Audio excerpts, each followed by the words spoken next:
Hello. Now for Fathers and Sons, Chapter 9. Bazarov seems to have a natural talent with the peasants and with anyone who can't contradict his opinion.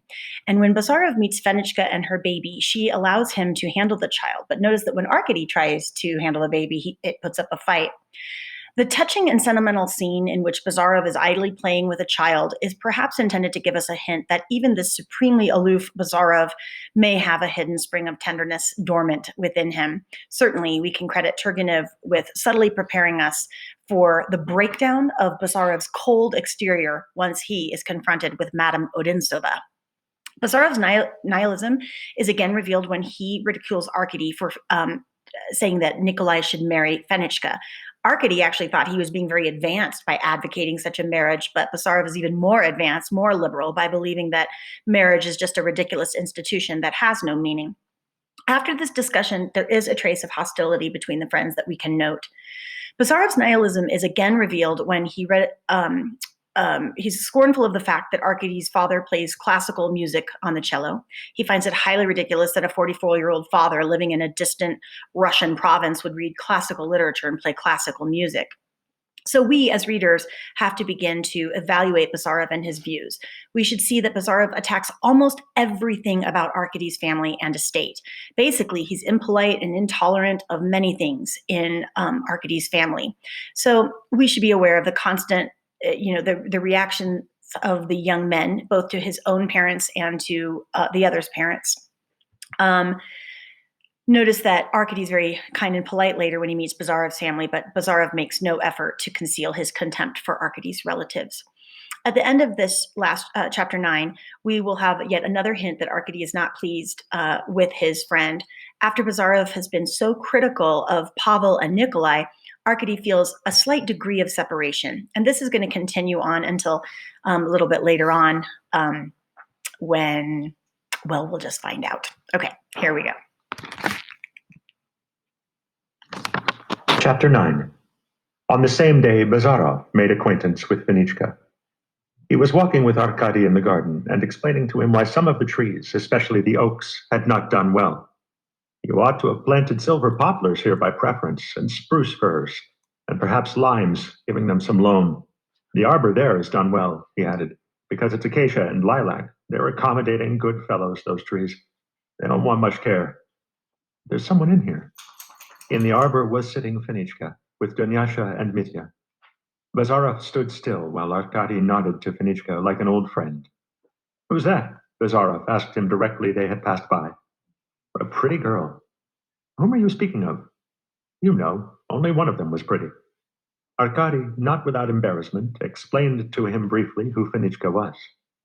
Aha, commented Bazarov. Your father's got good taste, one can see. I like him, your father. He's a jolly fellow. We must make friends, though, he added, and turned back towards the arbor. Yevgeny, Arkady cried after him in dismay. Mind what you were about, for mercy's sake. Don't worry yourself, said Bazarov. I know how to behave myself. I'm not a booby. Going up to Fenichka, he took off his cap. Allow me to introduce myself, he began with a polite bow. I'm a harmless person and a friend of Arkady Nikolaevitch's. Fenichka got up from the garden seat and looked at him without speaking. What a splendid baby, continued Bazarov. Don't be uneasy. My praises have never brought ill luck yet. Why is it his cheeks are so flushed? Is he cutting his teeth? Yes, said Fenichka. He has cut 4 teeth already, and now the gums are swollen again. Show me, and don't be afraid. I'm a doctor. Bazarov took the baby up in his arms, and to the great astonishment of both Fenichka and Dunyasha, the child made no resistance and was not frightened. I see. It's nothing. Everything's as it should be. You will have a good set of teeth. If anything goes wrong, tell me. And are you quite well yourself? Quite, thank God. Thank God indeed. That's the great thing. And you? He added, turning to Dunyasha. Dunyasha, a girl very prim in the master's house, and a romp outside the gates, only giggled in answer. Well, that's all right. Here's your gallant fellow. Fenichka received the baby in her arms. How good he was with you, she commented in an undertone. Children are always good with me, answered Bazarov. I have a way with them. Children know who loves them, remarked Dunyasha. Yes, they certainly do, Fenichka said. My Mitya will not go to some people for anything. Will he come to me? asked Arkady, who, after standing in the distance for some time, had gone up to the arbor. He tried to entice Mitya to come to him, but Mitya threw his head back and screamed, to Fenichka's great confusion. "Another day, when he's had time to get used to me," said Arkady indulgently, and the two friends walked away. "What's her name?" asked Bazarov. "Fenichka Fedosia," answered Arkady. "And her father's name, one must know that too." "Nikolaevna." "Bene. What I like in her is that she's not too embarrassed. Some people, I suppose, would think ill of her for it. What nonsense. What is there to embarrass her? She's a mother. She's all right." "She's all right," observed Arkady. "But my father—" "And he's right too," put in Bazarov. "Well, no, I don't think so." "I suppose an extra heir is not to your liking?" "I wonder you're not ashamed to attribute such ideas to me," retorted Arkady hotly. "I don't consider my father wrong from that point of view. I think he ought to marry her." "Hoity-toity," responded Bazarov tranquilly. "What magnanimous fellows we are." "You still attach significance to marriage. I did not expect that of you." The friends walked a few paces in silence. "I have looked at all your father's establishment," Bazarov began again. "The cattle are inferior, the horses are broken down, the buildings aren't up to much, and the workmen look confirmed loafers, while the superintendent is either a fool or a knave. I haven't quite found out which yet. You are rather hard on everything today, Yevgeny Vassilievich. And the dear, good peasants are taking your father in to a dead certainty. You know the Russian proverb, the Russian peasant will cheat God himself." "I begin to agree with my uncle," remarked Arkady. "You certainly have a poor opinion of Russians." As though that mattered. The only good point in a Russian is his having the lowest possible opinion of himself. What does matter is that 2 and 2 make 4, and the rest is all foolery.